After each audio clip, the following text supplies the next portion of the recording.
বাংলাদেশ দল এই মুহূর্তে আপনারা সবাই জানেন যে টানা 4টা বাইলেটারাল টি-20 সিরিজে জয়ের পরে Sri Lanka, Pakistan and then Netherlands and finally আফগানিস্তানের বিপক্ষে টি-20 সিরিজ জয়ের পরে টানা 5ম টি-20 সিরিজ জেতার অপেক্ষায় রয়েছে এবং সেই মিশনের প্রথম ম্যাচ আগামীকাল সন্ধ্যায় অনুষ্ঠিত হবে চট্টগ্রামে।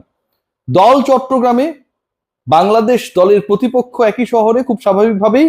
তবে সবকিছু ছাপিয়ে দলের মধ্যে, ড্রেসিং রুমে এবং কোচিং স্টাফদের মধ্যে যেই সিন্ডিকেট দল নির্বাচনের ক্ষেত্রে যে ধরনের নগ্ন হস্তক্ষেপ, সেটা একটা গুমোট পরিবেশ তৈরি করেছে চট্টগ্রামের রেডিসন ব্লুতে।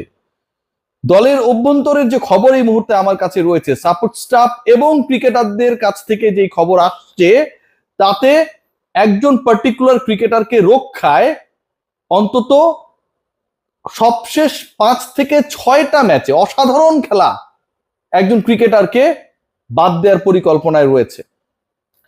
বাংলাদেশ দলের 11 নিয়ে যেই ধরনের রাজনীতি হচ্ছে, পলিটিক্স হচ্ছে, এই মুহূর্তে বিএনপি, জামায়াত ইসলামী কিংবা এনসিপির মধ্যেও সেরকম কোনো পলিটিক্স বিদ্যমান নেই। জাতীয় দলে ব্যাটিং অর্থাৎ ব্যাটারদের জন্য স্পট 6টা এবং এই 6টা স্পটের 4টা মোটামুটি অকুপাইড। আপনারা সবাই জানেন যে ওপেনিং স্লটে যেই দুজন খেলবেন সেখানটায় ইমন এবং তামিম মোটামুটি ফিক্স। এরপরে নাম্বার 3-তে Liton Kumar Das, he is the captain এবং ইনজুরির পর তিনি স্কোয়াডে ফিরেছেন, একাদশে থাকবেন, খেলবেন, ক্যাপ্টেন্সি করবেন, খুবই স্বাভাবিক। নাম্বার 4 নিয়ে যে আলোচনা, সেটা হচ্ছে সাইফকে সেই জায়গাটায় খেলানো যায় কি না। যদিও সাইফকে আরো উপরে খেলাতে পারলে আরো ভালো হতো। সবশেষ ম্যাচে 38 বলে 54 রানের ম্যান অফ দ্য ম্যাচ হওয়া ইনিংস খেলার পরও সাইফকে তার স্পটটা ছেড়ে দিতে হতে পারে, এরকম একটা আলোচনা রয়েছে। আলোচনার জায়গা যেখানটায়, সেটা হচ্ছে 5 এবং 6, এই যে দুটো স্পট, এই দুই স্পটে কে খেলবেন এবং সেখানটায় বাংলাদেশ ম্যানেজমেন্ট, কোচিং স্টাফ এতটাই পক্ষপাত দুষ্ট হয়ে সিদ্ধান্ত গ্রহণ করতে যাচ্ছে, যেখানটা একজন ক্রিকেটারকে খেলানোর পরিকল্পনা করা হয়েছে যিনি সবশেষ 6 ম্যাচের 4টায় সিঙ্গেল ডিজিটে আউট হয়ে গেছেন। আই এম রিপিটিং, সবশেষ 6 ম্যাচের 4টায় সিঙ্গেল ডিজিটে আউট হয়ে গেছেন। দেখুন ভাই, আপনারা বলেন যে অমুকের পিছনে কেন লেগেছেন। আমার ভাই কেউ পক্ষে না বিপক্ষে না, আমিও কারো পক্ষে বিপক্ষে না। জাতীয় দলের জার্সিতে একজন ক্রিকেটার খেলতে নেমেছেন, সবশেষ 6টা টি-20 খেলেছেন এবং সবশেষ 6 টি-20-র মধ্যে 10 রানও করতে পারেন নাই 4টায়। সেই ক্রিকেটারের সমালোচনা করা অথবা তার পরিবর্তে যে ভালো খেলেছিল তাকে দলভুক্ত করার দাবি জানানোটা নিশ্চয়ই অযৌক্তিক না।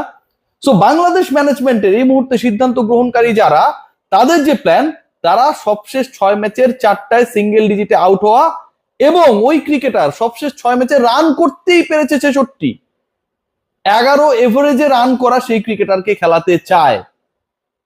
কাকে বাদ দিয়ে কাকে খেলাতে চায় সেই আলোচনায় আসছে। ইন্টারেস্টিং পার্টটা শুনুন। এবং সেই ক্রিকেটারের strike rate, we are discussing about the টি-20 ক্রিকেট, টি-20 ফরম্যাট, যেখানটা সবশেষ 4টা বাইলেটারাল সিরিজে বাংলাদেশ জয় পেয়েছে। সেই সিরিজের পরে 5ম, 5th সিরিজে যেখানটায় রান হবে, যেখানটায় বাংলাদেশের best wicket, best curator Zahid Reza Badu তৈরি করে ফেলেছেন অলরেডি, সেখানটায় 108 স্ট্রাইক রেটের একজন ক্রিকেটারকে খেলানোর জন্য লোকাল এক কোচের তোড়জোড় কল্পনাতীত।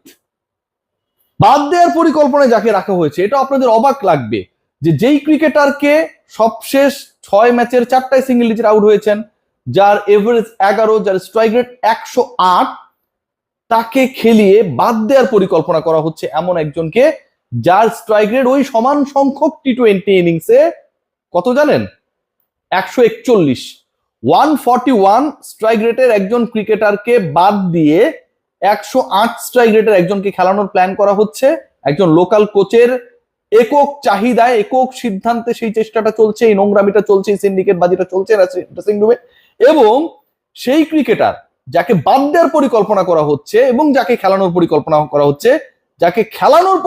করা হচ্ছে, তার যখন এভারেজ, মানে প্রত্যেক ম্যাচে রান করার গড় 11, যাকে বাদ দেওয়ার পরিকল্পনা করা হচ্ছে তার প্রত্যেক ম্যাচে, মানে এভারেজ রান সবশেষ 6 ম্যাচে তিনি 5টায় অপরাজিত, তার এভারেজ হচ্ছে 114।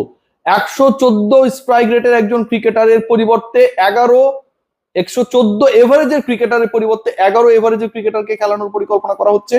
141 স্ট্রাইক রেটের ক্রিকেটারের পরিবর্তে 108 স্ট্রাইক রেটের ক্রিকেটারকে খেলানোর পরিকল্পনা করা হচ্ছে। সবশেষ 6 ইনিংসে, এটা একটা দুইটা বিচ্ছিন্ন ইনিংস না, ব্যর্থ একজন ক্রিকেটারকে খেলানোর পরিকল্পনা করা হচ্ছে নুরুল হাসান সোহানকে বাদ রেখে। নুরুল হাসান সোহানকে বাদ দেওয়ার ব্যাপারে টিম ম্যানেজমেন্টের পক্ষ থেকে যখন আপত্তির কথা তোলা হয়েছে, এরপরে টার্গেট করা হয়েছে শামীম হোসেন পাটোয়ারিকে। সোহান এবং পাটোয়ারিকে খেলানো যাবে না, জাকের আলী অনিককে, এই দুজনের একজনকে বাদ দিয়ে খেলাতেই হবে। এই যে একটা হস্তক্ষেপ চলছে জাতীয় দলে, পারফরমেন্স এখানে গুরুত্বপূর্ণ না, কে কার কাছের, কে কার কোরামের, কে কার ফ্র্যাঞ্চাইজি ক্রিকেটে খেলেছিল কোন দলের হয়ে, সেটা যখন গুরুত্বপূর্ণ হয়ে যায় তখন এই বাংলাদেশ দলকে নিয়ে প্রাউড করার জায়গাটা দিনে দিনে হারিয়ে যায়। 141 স্ট্রাইক রেট সবশেষ 6 ম্যাচে, 114 এভারেজ সবশেষ 6 ম্যাচে, তাকে ড্রপ করার পরিকল্পনা করা হয় 108 স্ট্রাইক রেট 11 এভারেজে একজন ক্রিকেটারের জন্য। সেম শামীম হোসেন পাটোয়ারি হয়তো জিরোতে অনেক সময় আউট হয়ে যান, কিন্তু যেদিন খেলেন সেদিন সম্ভাবনা জাগান। শামীম পাটোয়ারি, জাকের আলী অনিক, চোখ বন্ধ করে চিন্তা করুন তো who is the better right now? Definitely Shamim Hossain Patwari. Jaker Ali অনিকের জন্য এই যে ভালোবাসা, আমি অনেককে ছোট করছি না, ফর্ম নেই ভাই, তোমাকে 11-এ থাকতে হলে অন্য কারো থেকে এগিয়ে থাকতে হবে অ্যাকর্ডিং টু দ্য পারফরমেন্স। কেউ এগিয়ে থাকলে সেটা ফেয়ার সুযোগ তাকে দিতে হবে। সেই লজিকে বাংলাদেশ দল যেতে চায় না। যে 11-এ পরিকল্পনা করা হচ্ছে সেই 11-এ এখন পর্যন্ত ইদার সোহান অর শামীমকে বাদ দিতে হবে এবং একটা স্পট ছেড়ে দিতে হবে জাকের আলী অনিককে। টপ 4 নিয়েও আলোচনা রয়েছে এবং সেখানটা এমন হইতে পারে দুই ওপেনার ইমন এবং তামিম, এই দুই ওপেনার যারা হচ্ছে এরকম ট্র্যাকে, চট্টগ্রামের মতো ট্র্যাকে ভালো করার মতো ক্রিকেটার, তাদের একজনকেও বসানো হতে পারে।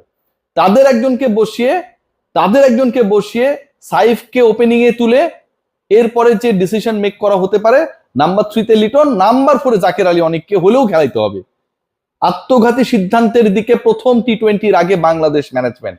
বুলবুল ভাইরা কতটুকু খবর রাখেন জিজ্ঞেস করলে বুলবুল ভাই বলবে এটা ক্রিকেট অপারেশনস টিম ম্যানেজমেন্ট, ওরা যারা, আমি খোঁজ রাখি না। ভাই রাখতে হবে, আপনি যে স্টাইলে চিন্তা করেন এটা প্রফেশনাল চিন্তা, বাট এখানে পেশাদার ভাবে অনেক কিছু ঘটছে না বুলবুল ভাই, you have to interfere here.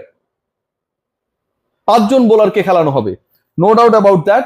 এবং সেই পার্টিকুলার 5 জন বোলারের মধ্যে যতটুকু জানা যাচ্ছে যে নাসুম আহমেদের এবং শাক মেহেদির সাথে রিশাদ হোসেনকে খেলানো হবে কি হবে না, এটা একটা আলোচনার বিষয়। অথবা রিশাদকে খেলানো হবেই, শাক মেহেদি অর নাসুম আহমেদ, এই দুজনের একজনকে খেলানো হবে। রিশাদের পারফরমেন্স ভালো, একই প্রতিপক্ষে বিপক্ষে 3 জন পেসার খেলানোর ব্যাপারে আলোচনা রয়েছে। সেই জায়গাটায় মুস্তাফিজের সাথে তাসকিন আহমেদকে হয়তো আমরা দেখব এবং তানজিম সাকিব। এই